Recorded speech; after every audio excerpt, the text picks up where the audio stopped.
Hello BSc second year students, continuity में हमारा paper चल रहा है BSc second year molecular biology and biotechnology.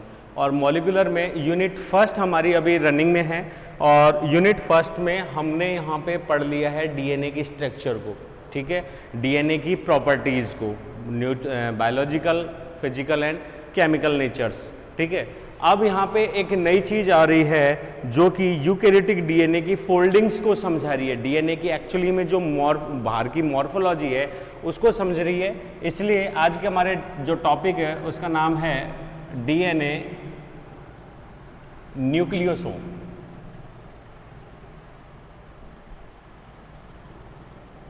Model,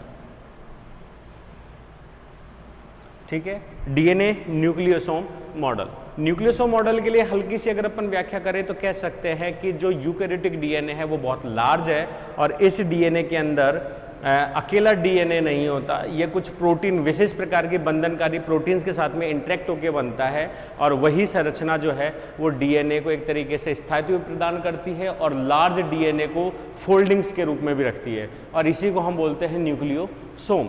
लेकिन अब न्यूक्लियोसोम पे आने से पहले थोड़ा सा डीएनए के बारे में एक बार जान ले, रिपीट कर ले, तो हम यह समझा सकते हैं कि एक्चुअली में डीएनए कब है और कब नहीं है।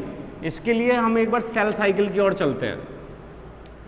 सेल साइकिल के अंदर यहाँ पे कुछ घंटों के लिए एक विशिष्ट फेज है जिसको हम बोलते हैं एम फेज, जो कि बटी हुई है प्रोफेज में, मेटाफेज में, एनाफेज में और टीलोफेज में, ठीक है। ये यहाँ पे इन फेजेस में बटी हुई है और ये चारों की चारों फेजेस कंप्लीट होती है into the M phase, mitotic phase. और यहाँ पे दोनों के दोनों संतति कोशिकाएं जो हैं वो एंटर कर जाती हैं किस में, दैट इज इंटरफेज फर्स्ट, जीवन अवस्था बोलते हैं इसको, ठीक है। यहाँ आ गई, आकार में वृद्धि कर रही हैं उपापचय क्रियाओं में, ठीक है, इस तरीके से अपने आप को सबल बना रही है, दैट इज जीवन चेक पॉइंट।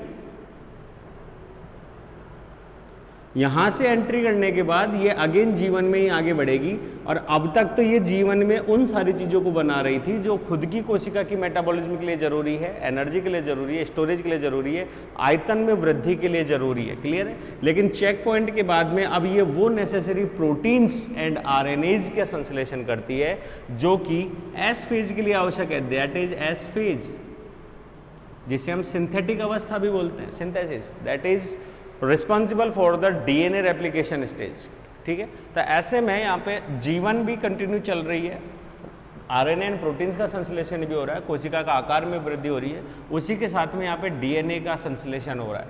तो यहाँ पे दो चीज़ें हैं जो यहाँ समझने की बात है। फिर ये अगेन चली जाती है G2 में और G2 से M फेज में। तो यहाँ पे दो चीज़ें हैं, एक अवस्था आ रही है हमारे पास में M और एक अवस्था आ रही है हमारे पास में S। एस फेज में अगर हम डीएनए को देखते हैं तो डीएनए हमको लीनियर रूप में दिखाई दे रहा है, एक कुंडलित द्विकुंडलित संरचना के रूप में। लेकिन अगर अपन यहाँ की बात करते हैं तो यहाँ पे हमको डीएनए जैसी कोई संरचना दिख ही नहीं रही, हमको तो यहाँ पे कुंडलित, मोटी, दीर्घित, 4 क्रोमेटिड संरचना दिखाई दे रही है, known as chromosome.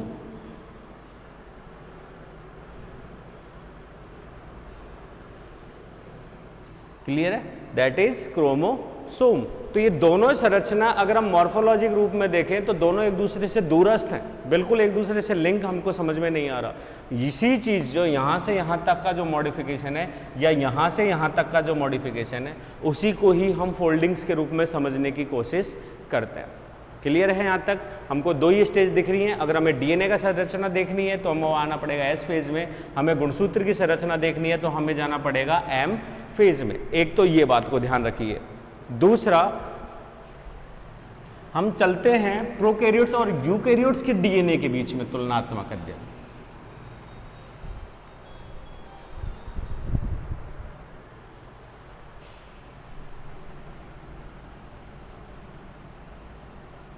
Prokaryotic DNA की अगर अपन बात करते हैं तो प्रोकैरियोटिक डीएनए के अंदर हमारे पास क्या क्या मिल रहा है। सबसे पहले जो डीएनए है वो कैसा है, स्मॉल।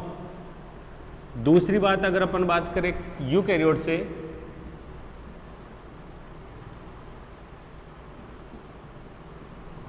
तो यूकैरियोटिक की हम बात करें तो वो स्मॉल नहीं है, वो है लार्ज, ठीक है।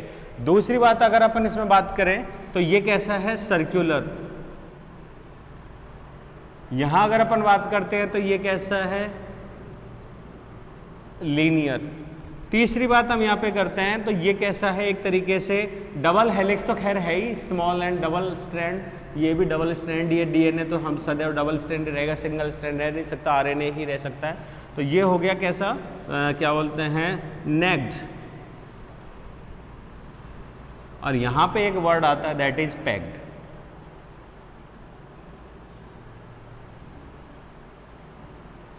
ठीक है, इन दोनों का अंतर यहाँ पे मेन है। ये तो क्लियर हो गया कि प्रोकैरियोट्स हैं तो उनमें कम मेटाबॉलिक रिएक्शंस है, एक कोशिकीय जीव होते हैं, प्लस उनकी जीवन चक्र छोटा होता है, विभाजन के लिए या रिप्रोडक्शन के लिए अलग से ऑर्गन्स नहीं होते, तो इतना डेवलपमेंट की जरूरत नहीं है। तो हो सकता है उनका डीएनए बहुत कम जीन्स से ही काम चल जाता है उनका जीवन में, अतः उनके डीएनए में ज़्यादा मात्रा की जरूरत नहीं है। हमारा डीएनए, हम मल्टी सेल्यूलर है, हमारे अंदर हर चीज़ का डिस्ट्रीब्यूशन है फंक्शनली, तो ऐसे में हमें बहुत बड़े डीएनए की जरूरत है, क्योंकि हमें बहुत सारी मेटाबॉलिक रिएक्शंस को कंप्लीट करना होता है, हमारा जीवन काल भी ज़्यादा है, इसलिए हमें ज़्यादा जीन्स की जरूरत है, और ज़्यादा जीन धारण करने के लिए हो सकता है हमारा डीएनए बहुत ही लार्ज हो। मेरी इस बात पे केवल यहीं पे ध्यान देना, क्योंकि हम इसको अभी एक बार जो है फिजिकल प्रॉपर्टीज में जो हमने कोट वैल्यू पैराडॉक्स को चेक किया था, उसके अकॉर्डिंग मैं अभी वापस आपको समझाता हूँ। That is large. दूसरा, हमारा डीएनए जो है लीनियर है, उसके दोनों छोर स्वतंत्र एक दूसरे से जुड़े हुए नहीं है, जबकि ये छोटा डीएनए है और छोटा सा खंड जो है हो सकता है अस्तित्व बनाए रखने के लिए लीनियर नहीं हो सकता, क्योंकि एंडो जो एंजाइम्स हैं वो उसको क्या कर देते हैं, भक्षित कर सकते हैं। तो ऐसे में वहाँ पे वो कैसे फॉर्म में है, सर्कुलर फॉर्म में है, क्योंकि सर्कुलर फॉर्म में केवल और केवल एंडोन्यूक्लियस ही रिएक्ट कर सकता है, एक्सोन्यूक्लियस उसके ऊपर कार्य नहीं कर सकता। नेक्स्ट, छोटा डीएनए है, विशेष प्रकार की कोई बंधनकारी प्रोटीन्स या प्रोटीन इंटरेक्शंस उसमें देखने को नहीं मिलती, इस वजह से वो केवल प्योर रूप से क्या है, डीएनए के रूप में है, राइबोज, डीऑक्सीराइबोज न्यूक्लियोटाइड के रूप में। लेकिन यूकैरियोट्स के अंदर जो डीएनए है वो एक विशिष्ट प्रोटीन हिस्टोन, एक विशिष्ट प्रोटीन हिस्टोन से आबद्ध होता है।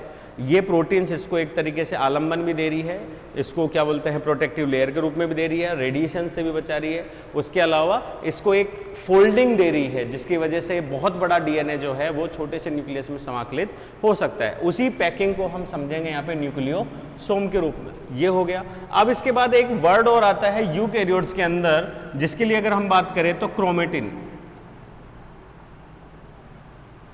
क्रोमेटिन, ठीक है। जबकि हम यहाँ पे बात करते हैं तो यहाँ पे क्रोमेटिन जैसे कोई वर्ड को यूज में नहीं लेते, तो व्हाट इज क्रोमेटिन। तो इसके लिए अभी वापस चलते हैं सेल साइकिल में, जब हम किस में, एस फेज में या जीवन अवस्था में जाते हैं तो न्यूक्लियस के अंदर डीएनए को इस रूप में दिखाते हैं और वहां पे लिख देते हैं क्रोमेटिन नेटवर्क। जबकि वहीं जब हम किस में जाते हैं, सेल साइकिल में, किस में, एम अवस्था में, तो एम अवस्था में जाएंगे तो न्यूक्लियस मेम्ब्रेन डिसॉल्व, न्यूक्लियस है ही नहीं, दैट इज न्यूक्लियस, ठीक है। वहां पे न्यूक्लियस है ही नहीं, संपूर्ण कोशिका जीवद्रव में बिखरी हुई है और उसके अंदर हमको जो है वो गुणसूत्र जैसी संरचनाएं दिखाई देती हैं, फोल्डिंग्स, दैट इज क्रोमोसोम। तो ये दो मेजर फैक्टर्स आ रहे हैं हमारे सामने, जिसके अंदर हमको डीएनए इन दो रूपों में दिखाई दे रहा है। तो हमारा वर्ड आता है क्रोमेटिन। तो एक्चुअली में यूकैरियोट्स में हम प्रोकैरियोट्स में क्रोमेटिन की बात नहीं कर रहे, यहाँ पे हम क्रोमेटिन की बात कर रहे हैं। तो ये क्रोमेटिन है क्या, तो एक्चुअली में डीएनए प्लस ये जो स्पेशल प्रोटीन है, अगर हम इन दोनों के कॉम्बिनेशन को जोड़े तो ये कहलाता है क्रोमेटिन, जो कि यूकैरियोट्स के अंदर पाया जाता है। एक वर्ड। अब ये क्रोमेटिन जो है अपनी संरचना या अपनी एबिलिटी या जेनेटिक अप्रोच के आधार पे दो भागों में बांटा गया है, और वो क्रोमेटिन भी कौन सा हो गया, यू क्रोमेटिन।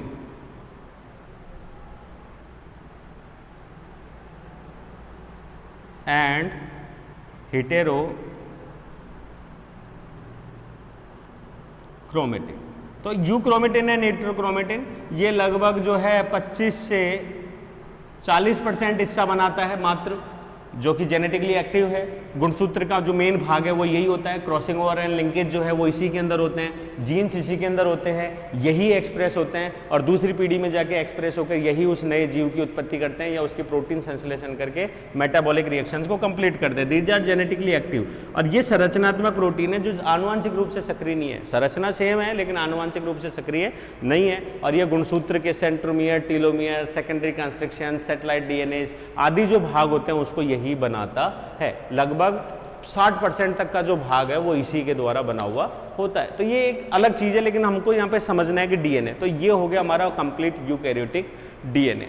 अब इस संपूर्ण डीएनए में अगर हम आते हैं क्रोमेटिन धागे में, तो क्रोमेटिन धागे के लिए हमने अब तक पढ़ा कि डीएनए के अंदर, सॉरी केंद्र के अंदर जो डीएनए है वो एक उलझे हुए सतत लंबे धागे के समान संरचना होती है, सतत लंबे धागे के समान संरचना होती है जिसको हमने नाम दिया क्रोमेटिन। लेकिन यहाँ पे अब एक नया मत सामने आ गया, इसको मिटा देता हूं।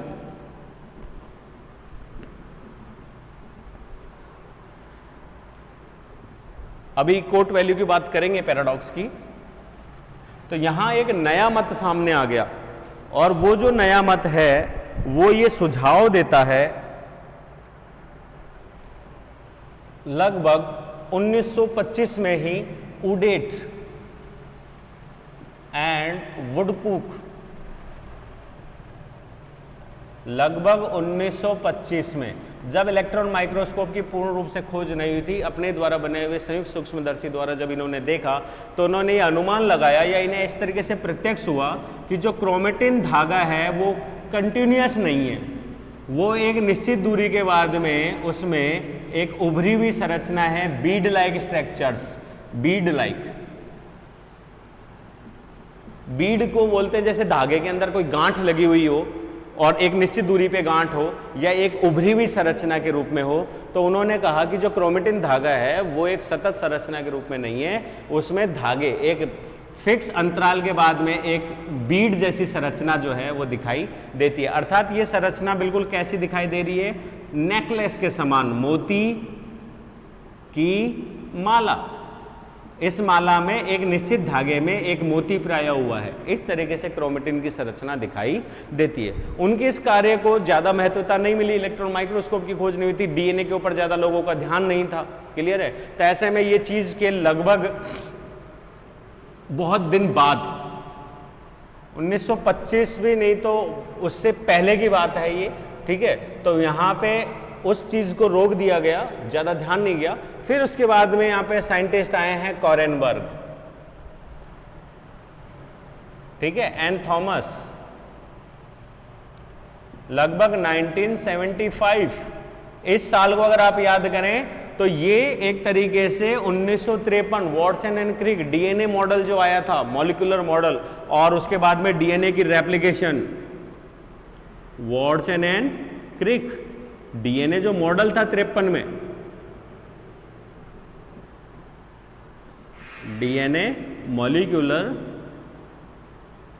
मॉडल के बाद आया और उन्होंने डीएनए की आणविक संरचना को विस्तार में समझा दिया था।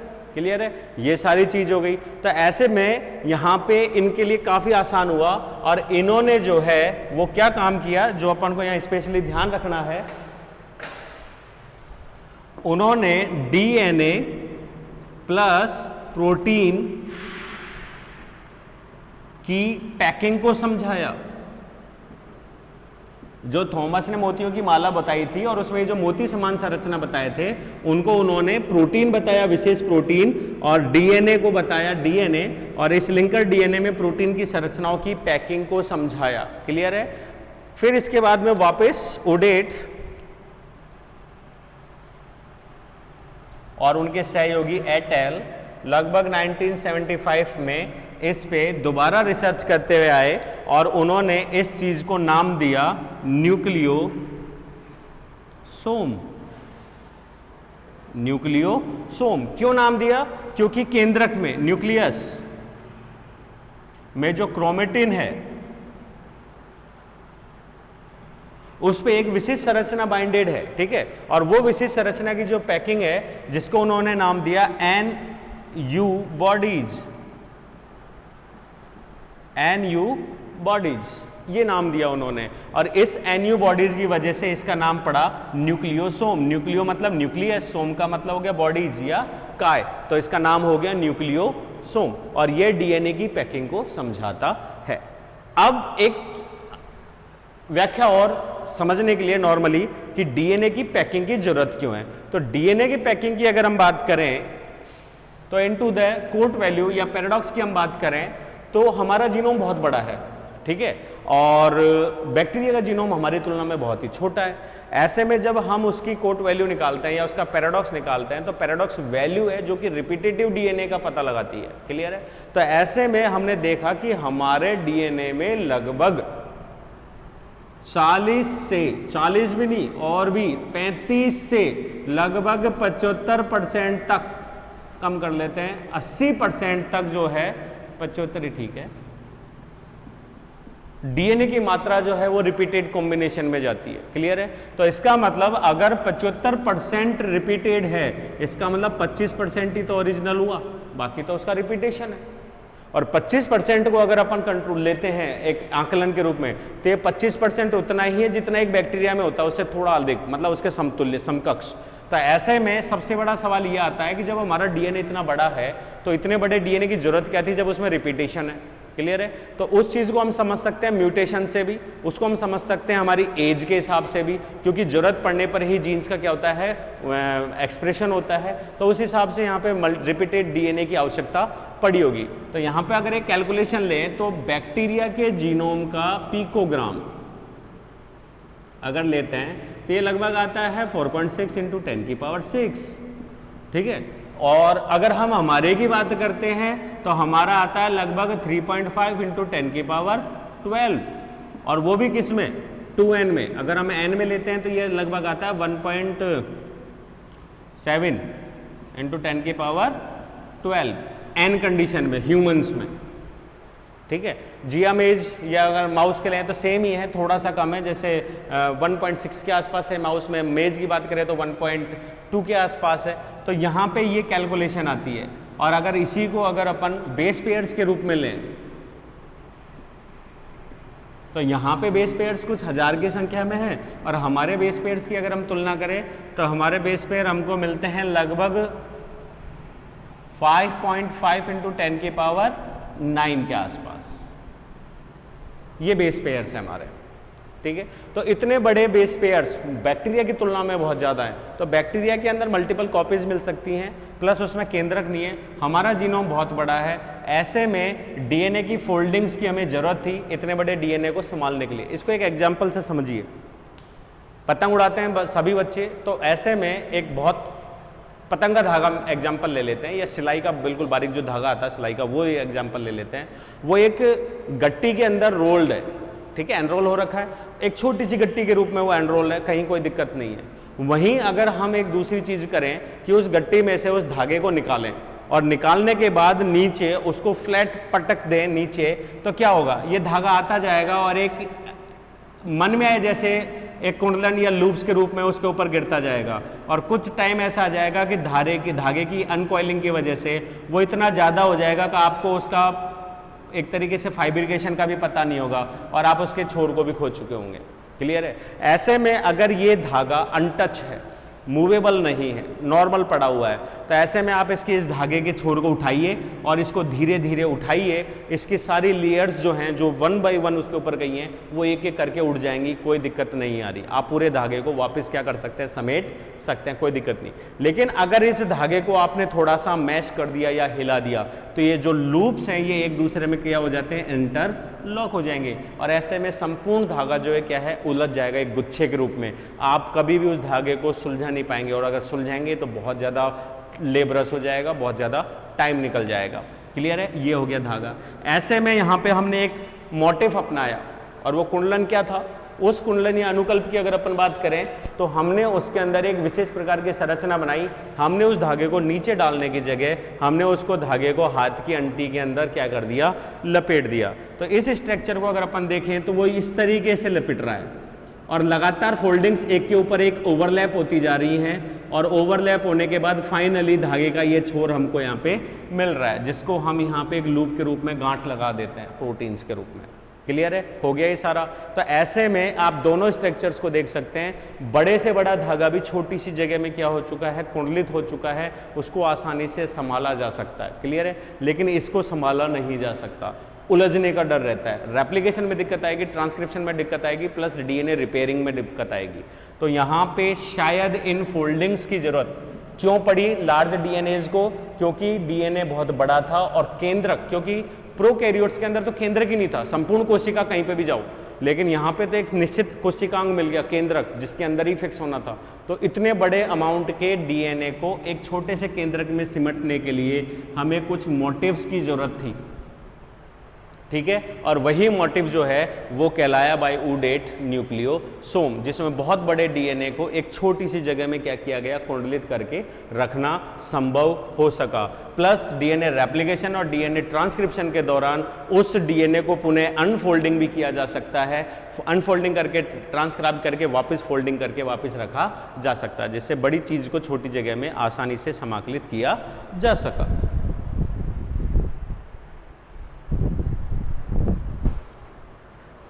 तो यहाँ पे हम बात करते हैं हमारे न्यूक्लियोसोम मॉडल की।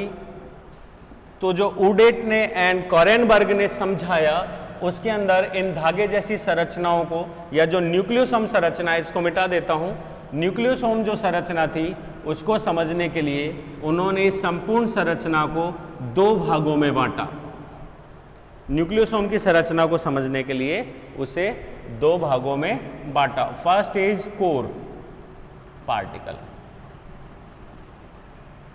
और सेकंड पॉइंट जो इसमें दिया वो हो गया linker DNA, linker DNA and core particle. Core particle की हम बात करें तो कोर पार्टिकल में विशेष प्रकार के प्रोटीन्स, जिसे हम बोल रहे हैं हिस्टोन प्रोटीन्स का यहाँ पे युग्मन है, that is H1 protein, H2 protein, H3 protein and H4 protein. चार प्रकार के प्रोटीन है, H1, H2, H3 और H4, जिसमें H2 जो है इसके दो कॉम्बिनेंट्स हैं, H2A और H2B। तो टोटल प्रोटीन्स कितनी हो गई हमारे पास हिस्टोन की? 5 विशेष प्रोटीन्स इस संरचना में काम में आ रही है, जिसमें से H1 को अभी हम यूज में नहीं लेंगे, H1 इसका हिस्सा नहीं है। ठीक है, हम केवल हिस्सा किसका लेंगे? H2A, H2B, H3 and H4। इन सभी के कितने? दो मॉलिक्यूल्स जो हैं उनको हम यहाँ पे क्या करेंगे, कंसिडर करते हैं।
ठीक है, यहाँ पे ये आ गया पूरा का पूरा।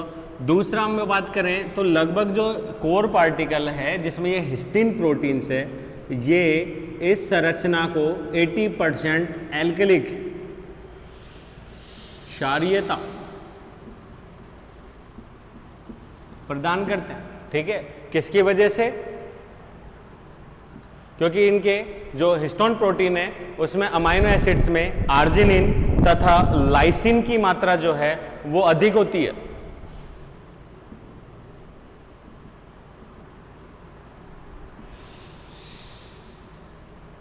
आर्जिनिन व लाइसिन की मात्रा अधिक होती है। ये न्यू टाइप के लिए भी बहुत इंपॉर्टेंट क्वेश्चन है, ठीक है, ये पूछा जाता है हर बार।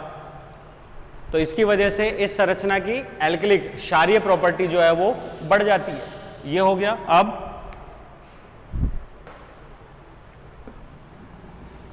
यहां पे प्रत्येक हिस्टोन प्रोटीन की क्या आ रहा है, रिपीटेशन आ रहा है। प्रत्येक हिस्टोन प्रोटीन के कितने, दो मॉलिक्यूल जो हैं वो आपस में क्या होते हैं, संयोजित होते हैं, और इस प्रकार ये जो संरचना बनती है इसे हम कह सकते हैं ऑक्टोमर। और प्रोटीन की क्षारीयता के कारण ये एक तरीके से धनावेश का कार्य करती है, या धनात्मक ऋणांक जो है उसको ये कंप्लीट करती है। तो एक स्ट्रक्चरल संरचना अगर अपन देखें,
H3 और H4 कितने हो गए ये मॉलिक्यूल्स, साफ क्लियर हमको दिख रहे हैं, 4, और 4 ही इनका रिपीटेशन।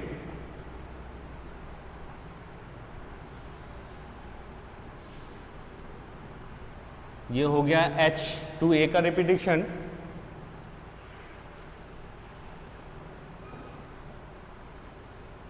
ये हो गया H3,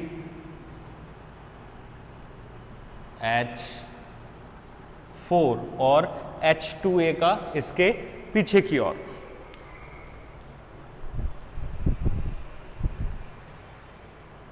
बात करनी, ठीक है। तो ये कितने मॉलिक्यूल्स हो गए, 8, सभी के रिपीटेशन, और हम इसको नाम दे देते हैं ऑक्टोमर,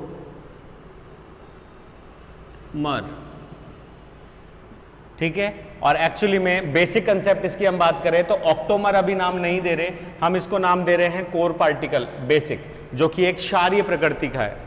अब यहां पे बात आती है डीएनए की। डीएनए या लिंकर डीएनए जो है वो नॉर्मल डबल स्ट्रैंड डीएनए ही है, जो कि प्रोकैरियोट्स एंड यूकैरियोट्स में सेम है, और लगभग 146 न्यूक्लियोटाइड, ठीक है, 146 न्यूक्लियोटाइड लंबा जो है डीएनए, वो इस पूरी संरचना को 1/3/4 भागों में घेरता है। 1/3/4 को समझते हैं। अगर यहाँ पे कोई गोल चीज है तो उसमें हमको फलक दिखाई नहीं दे रहे, ना ही उसके एजेस दिखाई दे रहे हैं, ठीक है। लेकिन अगर अपन यहां बात करें तो ये एक बॉक्स का,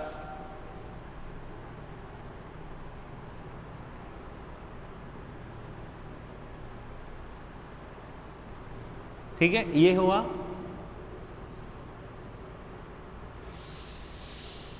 ये हो गया। तो ऐसे में अगर अपन बात करें तो इसके एजेस कितने हो गए, 1, 2 जो पीछे दिख नहीं रहा, ये 3 और ये 4 जो सामने है, ठीक है।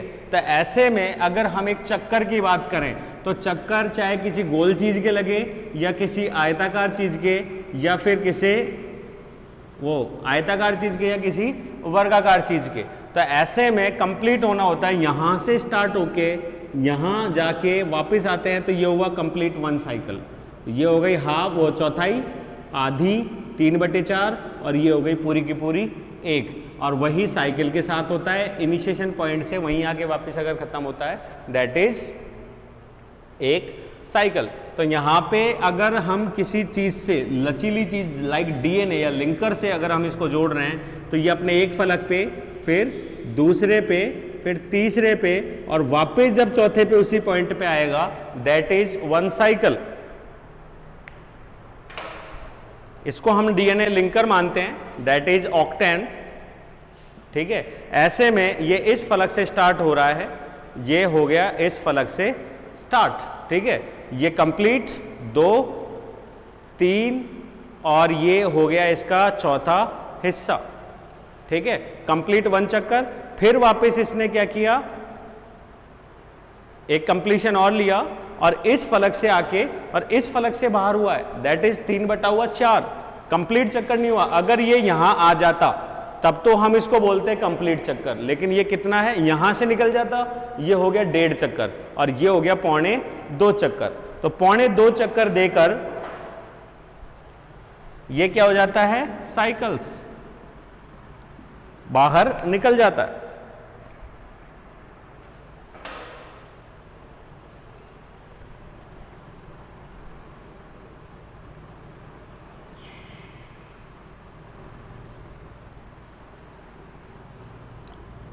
ये एक साइकिल, ये साइकिल यहां से बाहर आई, ये दूसरी साइकिल, और ये साइकिल यहां से बाहर आई।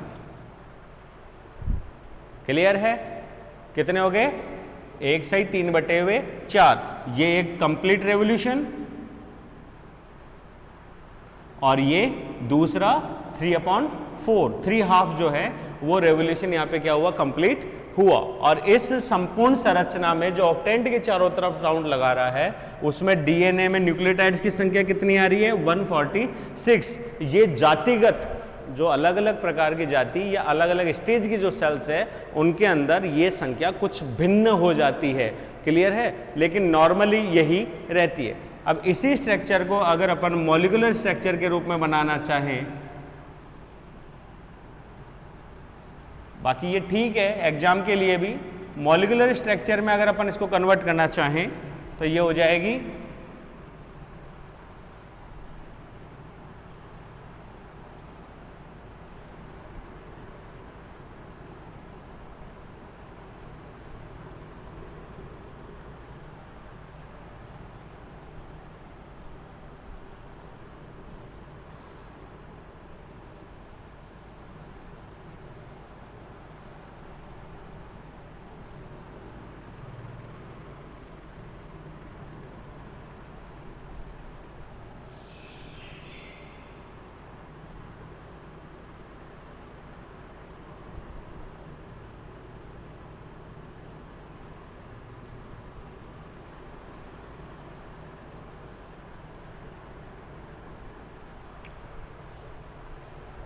ज़्यादा ही कॉम्प्लिकेट हो गया,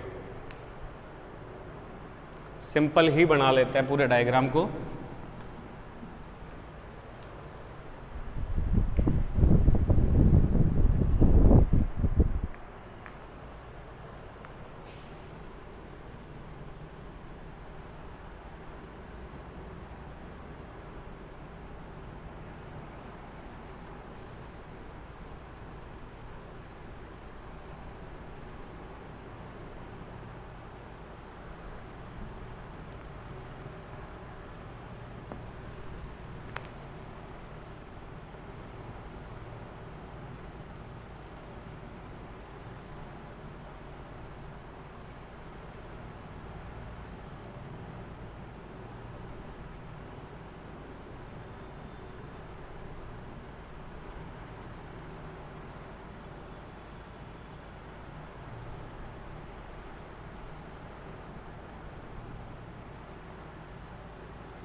ठीक है, इसको आप मॉलिक्यूलर ले सकते हैं या लीनियर फॉर्म में ले लीजिए, कोई दिक्कत नहीं है। That is DNA.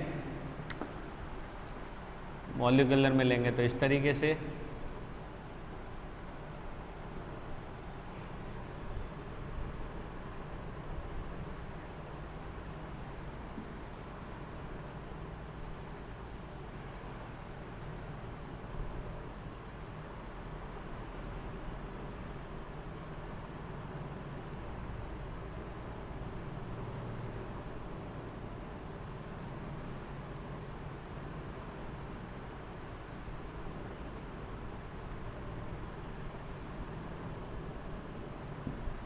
ठीक है, सिंपल वे में 146।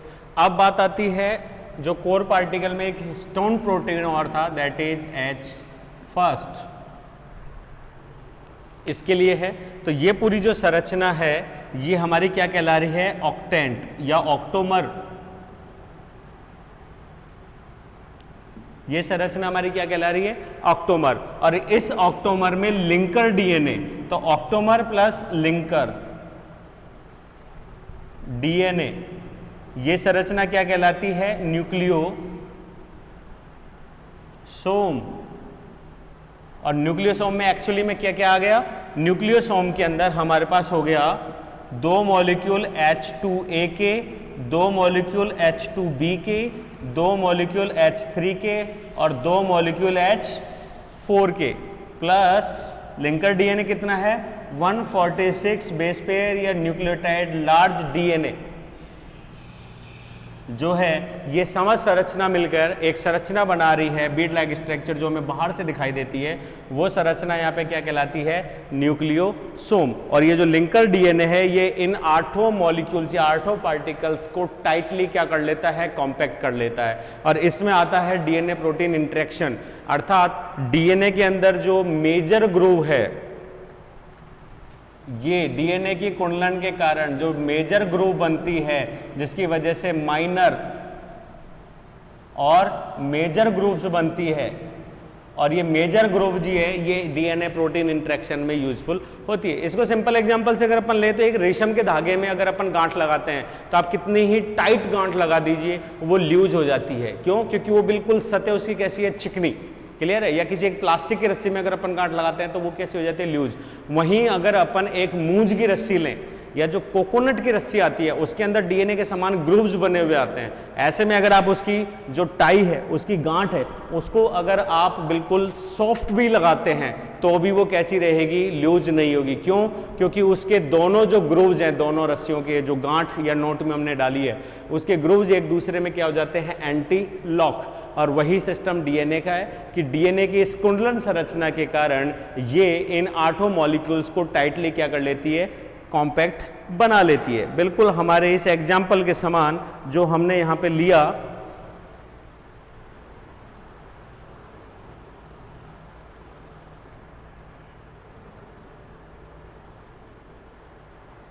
ये हो गया।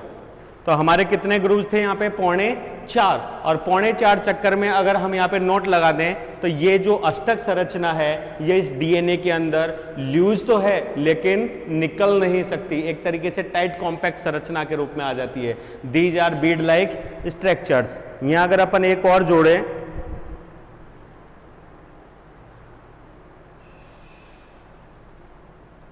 तो हम यहाँ पे अनेक संरचनाओं को जोड़ सकते हैं। That is structure nucleosome. एक लिंकर डीएनए के बीच में अष्टक मॉलिक्यूल्स जो हैं वो यहां पे क्या हो रहे हैं, जुड़ रहे हैं। और ये कंटिन्यूटी में, लंबाई में डीएनए के साथ साथ बने रहते हैं। अब जब ये सारी संरचना कंप्लीट हुई तो हमारी बात आ रही है नोट की H1 प्रोटीन, ये कहां है? तो एक्चुअली में जहां दोनों लिंकर प्रोटीन जो डीएनएज हैं वो जुड़ते हैं ऑक्टोमर के बाहर, वहां पे इस संरचना को बाइंड करता है एक protein molecule known as histone protein first. और ये संरचना बिल्कुल वैसी ही है जैसे गले में टाई बांधते टाइम नोट लगाते हैं। नोट में क्या हो रहा है, हम पूरा एक चक्कर नहीं देते, हम हमेशा 3/4 ही चक्कर देते हैं। इधर से घुसा के यहाँ से निकाल लेते हैं इन कॉलर्स के ऊपर, और फिर यहाँ पे हम उसकी क्या लगाते हैं, एक नोट। तो जो टाई की नोट है वो हो गया H1 प्रोटीन, और ये हो गया कंप्लीटली लिंकर डीएनए, और ये बीच में जो नेक है वो हो गया हमारा ऑक्टोमर। तो ये संपूर्ण संरचना यहाँ इसके बिना नोन एज न्यूक्लियोसोम। लेकिन हम अगर इस पूरी संरचना में H1 प्रोटीन को जोड़ते हैं तो ये संरचना हमारी कहलाती है क्रोमेटोसोम। तो हमारा तीसरा पॉइंट आता है यहाँ पे क्रोमेटोसोम। और क्रोमेटोसोम की हम बात करें तो उसके अंदर हो गया क्या क्या, nucleosome plus histone protein.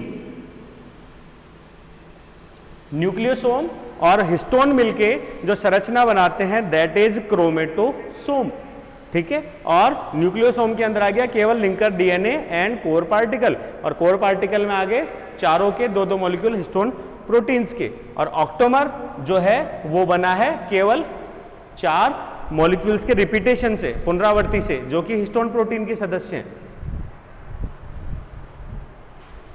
Clear है ये हो गया। अब इसके बाद हम बात करते हैं संरचना में कंप्लीट।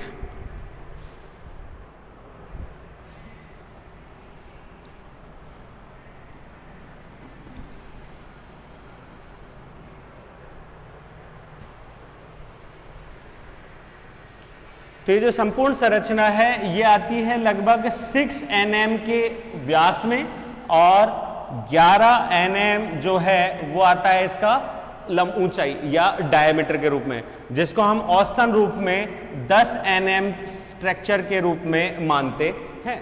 ये हो गया, ठीक है। तो यहाँ पे एक बार वापस रिपीट कर देते हैं into the nucleosome.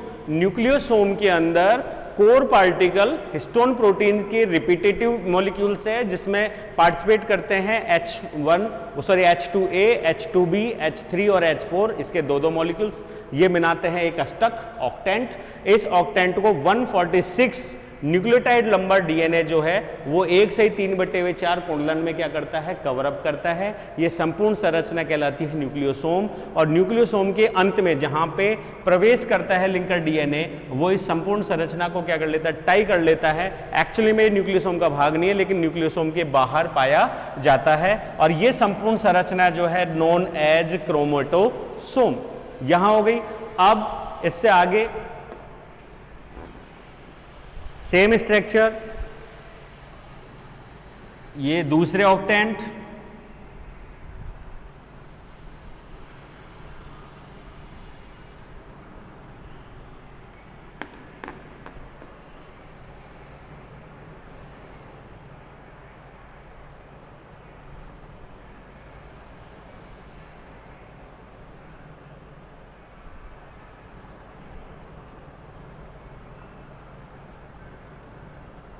that is H2A, H2B, H3, H4, और इसको बाइंड कर रखा है एक और डीएनए। ये हो गया, ये बाहर आ गया, ठीक है। ये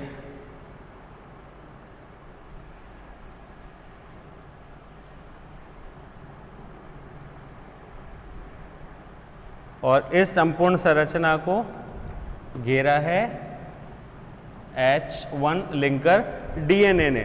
और इन दोनों न्यूक्लियोसोम्स के बीच की जो लिंकेज है वो होती है लगभग 20 से 114 न्यूक्लियोटाइड लंबी।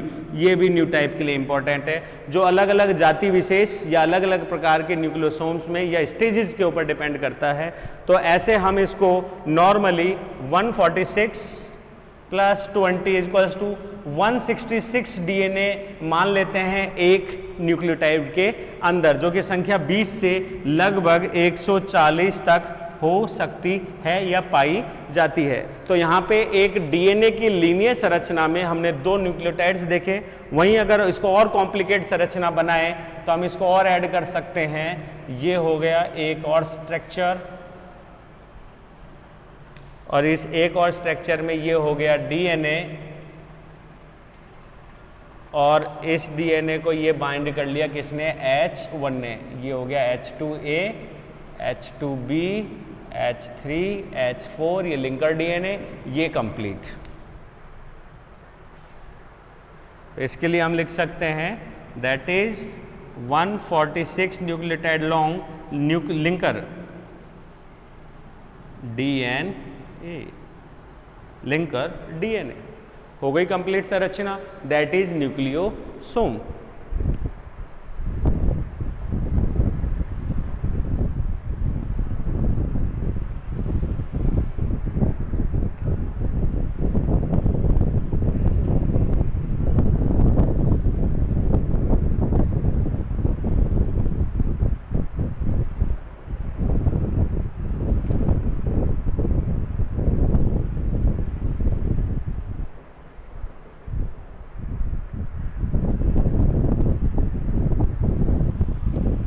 ठीक है, दैट इज द प्राइमरी क्या बोलते हैं स्ट्रक्चर या coiling of DNA by Kornberg and उडेट।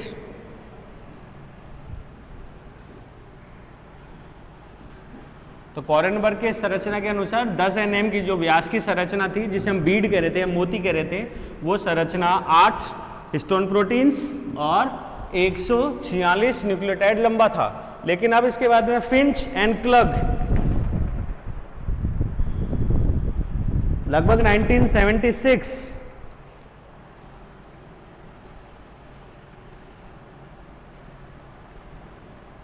1976 इन्होंने इस न्यूक्लियोसोम की सेकेंडरी कॉइलिंग,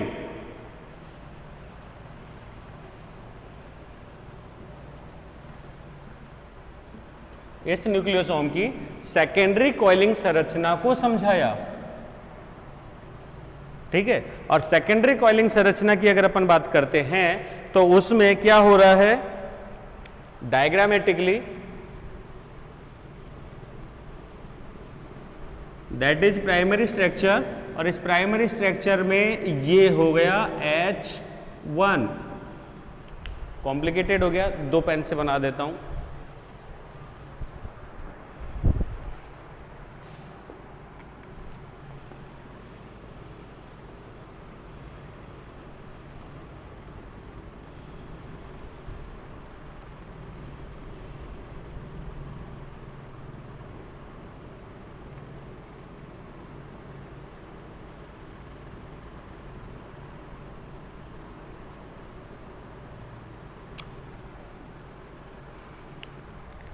और ये इसने बाइंड कर लिया 1 और ये 2, ये बाहर निकला। ठीक है, और इसको वापस बाइंड कर लिया किसने, H1 ने, एक अंदर एक बार, H2A, H3, H2B और H4 ने। ठीक है, इस संरचना की अगर अपन बात करें तो इसका व्यास आता है लगभग 10 nm, that is known as nucleosome SOME, nucleosome. Clear है। अब जो ही डीएनए के लिए मैंने कहा कि जो ही एस साइकिल से ये जा रही है एम फेज की ओर, प्रोफेज, और प्रोफेज के अंत में आते आते और मेटाफेज के अर्ली आते आते डीएनए का या इस न्यूक्लियोसोम का अत्यधिक क्या होता है, कुंडलन होता है। तो उस अत्यधिक कुंडलन मान की अगर अपन बात करें तो उस अत्यधिक कुंडलन में क्या होगा कि ये एक बार और कॉइलिंग करेगा, और वो कॉइलिंग कैसी होगी, ये जैसे कोई लीनियर धागा है तो लीनियर धागे की इसको बोलते हैं हम कॉइलिंग, स्प्रिंग के समान। तो यहाँ पे ये धागा कैसा है, इस धागे में क्या है, ये सोलेनो वो है न्यूक्लियोसोम्स, ये न्यूक्लियोसोम्स है, ये रहे। तो इन न्यूक्लियोसोम्स की अगर अपन कॉइलिंग करते हैं तो यहाँ पे क्या हो रहा है, 1 2 3 4 5 6, एक कॉइलिंग में लगभग 6 से 7 न्यूक्लियोसोम आ जाते हैं। क्लियर है। और एक इस कॉइलिंग की अगर अपन साइज की बात करें, एक कॉइलिंग की अगर अपन साइज की बात करें तो ये लगभग हो जाती है 30 nm इन डायामीटर। क्लियर है। तो ये हो गई इसकी सेकेंडरी कॉइलिंग। और आगे बढ़ते हैं, ये संरचना जिसमें 6 से 7 न्यूक्लियोसोम्स इंक्लूड है, नॉन एज सोलेनॉइड। इसे हम सोलेनॉइड संरचना कहते हैं। ये हो गया nucleosome structure, that is solenoid structure. और आगे बढ़ते हैं, ये प्रत्येक क्या है, न्यूक्लियोसोम।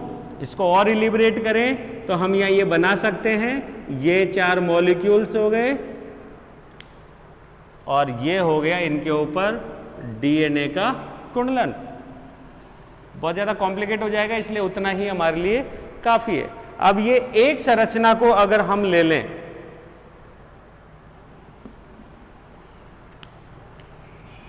एक संरचना को अगर हम ले लें तो ये हो गया 1 2 3 4 5 6 7,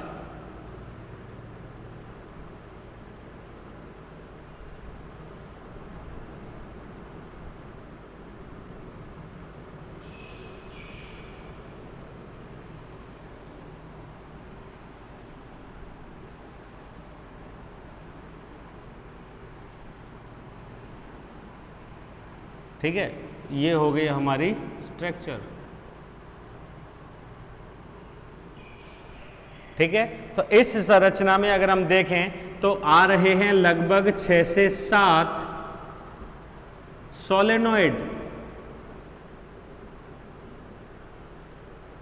ठीक है, और इसका जो व्यास है वो बढ़ के हो जाता है लगभग 100 नैनोमीटर। आगे बात समझ में। और अगर अपन इसकी बात करें तो ये लगभग कहलाता है सुपर सोलेनॉइड। Super solenoid.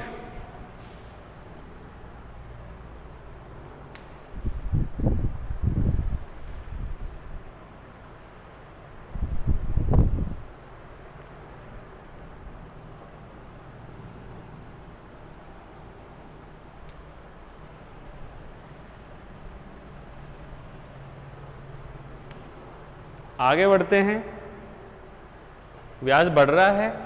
अब इसी का और कुंडलन अगर अपन करते हैं, सुपर कॉइलिंग। ठीक है, तो सुपर कॉइलिंग की वजह से जो संरचना बनती है वो एक तरीके से बनते हैं एक्स्ट्रा सुपर सोलेनॉइड। ठीक है, और लगभग इनका जो व्यास है वो कितना हो जाता है, डायमीटर इनका हो जाएगा लगभग 300 एंगस्ट्रॉम नैनोमीटर। हम इकाई नैनोमीटर में ले रहे हैं इसलिए एंगस्ट्रॉम में नहीं ले रहे। अगर अपन इसको एंगस्ट्रॉम मानेंगे तो एंगस्ट्रॉम हो जाएगा, एक कम कर दीजिए, 30 एंगस्ट्रॉम। ठीक है, और ज्यादा तो ये एक तरीके से हो गई primary, secondary, tertiary, tetra. Tertiary structure की हम बात कर रहे हैं, उसके बाद टेट्रा स्ट्रक्चर। टेट्रा में और ज्यादा, और जो डायमीटर है वो लगभग आ जाता है कितना, 700 nanometre. Super coil.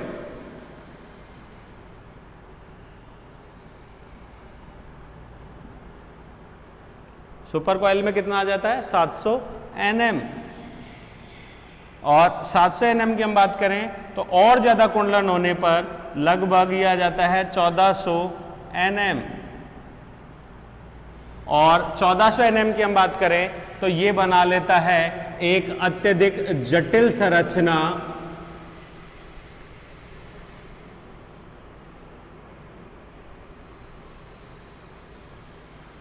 That is कितना है इसका व्यास, 1400 nm। और ये होती है एक क्रोमेटिड।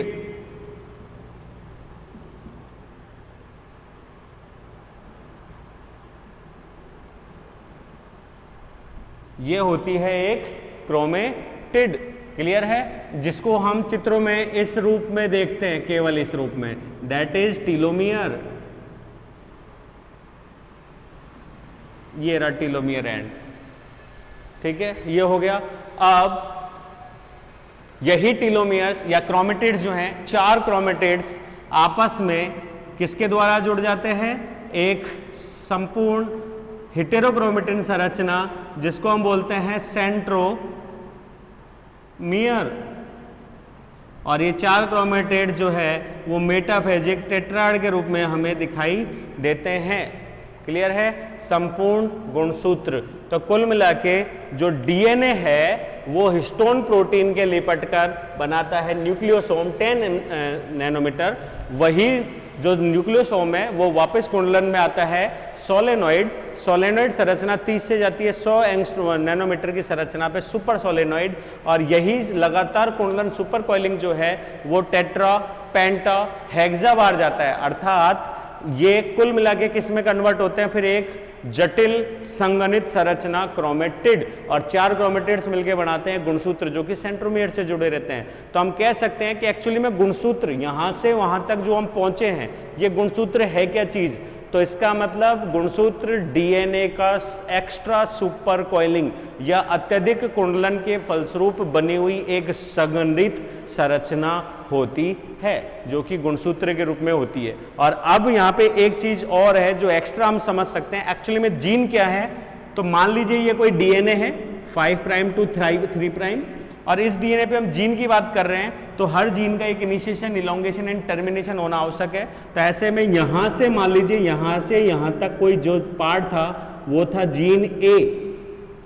क्लियर है? तो ऐसे में इस जीन को जब हम कोड करेंगे तो ये जीन कहां आ गया? ये जीन मान लीजिए इस न्यूक्लियोसोम में यहां से यहां तक का हिस्सा, ये रेड पेन से जो मैं दिखा रहा हूं वो ये जीन ए था, वो यहां न्यूक्लियोसोम में कहां चले गया? ये चले गया। एक्स्ट्रा सुपर उसमें यहां चले गया। अब इसके बाद हमको दिखाई नहीं देगा। लेकिन अगर हम इसको लगातार कुंडलित करते जाएं तो कुंडलित करते करते एक टाइम ऐसा आएगा कि जो जीन है हमारा वो गुणसूत्र में ये रहा इस हिस्से में। क्लियर है? जो कि हमको ऐसे आसानी से बाहर से दिखाई नहीं देगा, लेकिन वो रहा जीन। तो आपसे न्यू टाइप में क्वेश्चन है कि जीन की पोजीशन क्या है गुणसूत्र पे? तो जीन की पोजीशन गुणसूत्र पे लीनियर होती है क्योंकि डीएनए के साथ ही जीन है, डीएनए और जीएनए सेम है। तो ऐसे में लगातार कुंडलन की वजह से जीन की स्ट्रक्चर भी कैसी आ जाती है? लीनियर ही होती है। दैट इज क्या बोलते हैं? सेकेंडरी कॉइलिंग ऑफ न्यूक्लियोसोम या डीएनए। तो आज के टॉपिक में इतना ही। थैंक्स।